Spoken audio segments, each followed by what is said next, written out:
नमस्कार, मी विनोद राठोड. आपल्या YouTube channel मध्ये पुन्हा सगळ्यांचं मनापासून स्वागत आहे.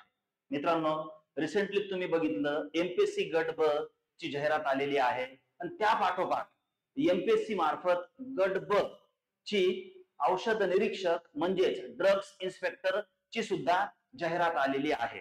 आता ही जाहिरात फार दिवसानंतर आलेली आहे. 109 पदांची ही जाहिरात आहे. आता इथे सगळ्यात महत्वाचा मुद्दा आहे आणि व्हिडिओ बनवण्यामागचा महत्वाचा हेतू आहे, एज्युकेशन काय लागणार आहे, शिक्षण काय लागणार आहे, हा मुद्दा फार इथे महत्वाचा आहे. त्याच्यावरती आपल्याला चर्चा करायची आहे. व्हिडिओ शेवटपर्यंत बघा म्हणजे तुम्हाला समजेल की ड्रग्ज इन्स्पेक्टरची परीक्षा कोण कोण देऊ शकते किंवा कोणाला देता येणार आहे. ही जी जाहिरात आहे, जाहिरातीची पीडीएफ ती आपल्या टेलिग्राम चॅनल वरती अवेलेबल आहे, तिथून तुम्ही डाउनलोड करू शकता. बघा इथे एमपीएससी मार्फतची ही जाहिरात आहे. औषध निरीक्षक गट ब अन्न व औषध प्रशासन संवर्गातील 109 पदांच्या भरतीकरिता विहित ऑनलाईन पद्धतीने अर्ज मागविण्यात येत आहे. म्हणजे एकूण किती पदांची ही जाहिरात आहे तर 109 पदांची ही जाहिरात आहे. इथे कॅटेगरीनुसार डिवायडेशन केलेलं आहे, तुम्ही ते व्यवस्थित वाचून घेणे. अर्ज करण्यासाठी जी सुरुवात आहे ती झालेली आहे 1 ऑगस्ट पासून तर 21 ऑगस्ट अर्ज करण्याची शेवटची तारीख आहे. रात्री 12 वाजेपर्यंत 21 ऑगस्ट ही अर्ज करण्याची शेवटची तारीख आहे ड्रग्स इन्स्पेक्टर. तर बाकी काही महत्वाच्या बाबी आहेत त्याच्यावरती आपण चर्चा करूया या ठिकाणी. शिक्षण, वय याच्यावरती पण आपण चर्चा इथे आपल्याला करायची आहे. वयाचा विचार जर केला आपण तर सर्वसाधारण जनरल जे असतं तेच कमीत कमी 18, ओपन साठी 38, कॅटेगरीसाठी 43 आणि या ठिकाणी जे दिलेलं आहे दिव्यांग उमेदवारांसाठी 45 वय आहे. नेहमी सारखंच एज आहे, वेगळं इथे काही नाही. तर सगळ्यात महत्वाचं बघा इथे, सगळ्यात महत्वाचं म्हणजे एज्युकेशन.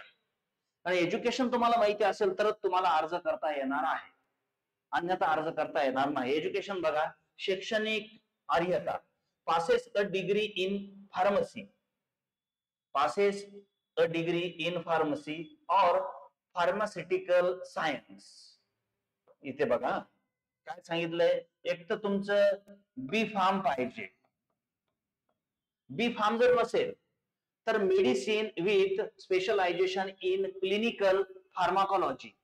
समजलं? म्हणजे एमबीबीएस जर असेल तुमचं एमबीबीएस तर एमबीबीएस मध्ये medicine with specialisation in clinical pharmacology पाहिजे. आणि समजा तेही तुमचं नसेल तर और मायक्रोबायोलॉजी, तर तुमचं बीएससी मायक्रोबायोलॉजी पाहिजे. या 3 प्रकारच्या डिग्री जर तुमच्याकडे असेल तर तुम्हाला ही परीक्षा देता येणार आहे. सर अपियर वाल्यांना देता येणार नाही, कारण की एकच पेपर होणार आहे, 100 प्रश्न 200 गुण आणि त्यानंतर मुलाखत आणि तुमची निवड अंतिम केली जाणार आहे.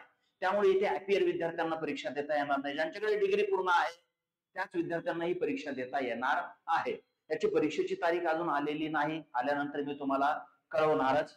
आणि त्यानंतर याचा जो सिलेबस आहे किंवा बुक लिस्ट कोणत्या पद्धतीची आहे तर ते तुम्हाला मी पुढच्या व्हिडिओमध्ये सांगणार, म्हणजे तुम्हाला समजेल की कशा पद्धतीचा याचा सिलेबस आहे. तर हे तुम्हाला समजलेलं असेल की आता तुम्ही ही परीक्षा देऊ शकता की नाही. बाकी इथे डॉक्युमेंट वगैरे आहे ते तुम्ही ही पीडीएफ व्यवस्थित वाचू शकता. म्हणजे मोठी संधी आहे ज्यांच्याकडे मेडिकलची डिग्री आहे तशा विद्यार्थ्यांसाठी. व्यवस्थित अभ्यास करा, नक्कीच एक चांगली नोकरी मिळायला तुम्हाला मदत होईल. सर्वांना शुभेच्छा, धन्यवाद, थँक्यू.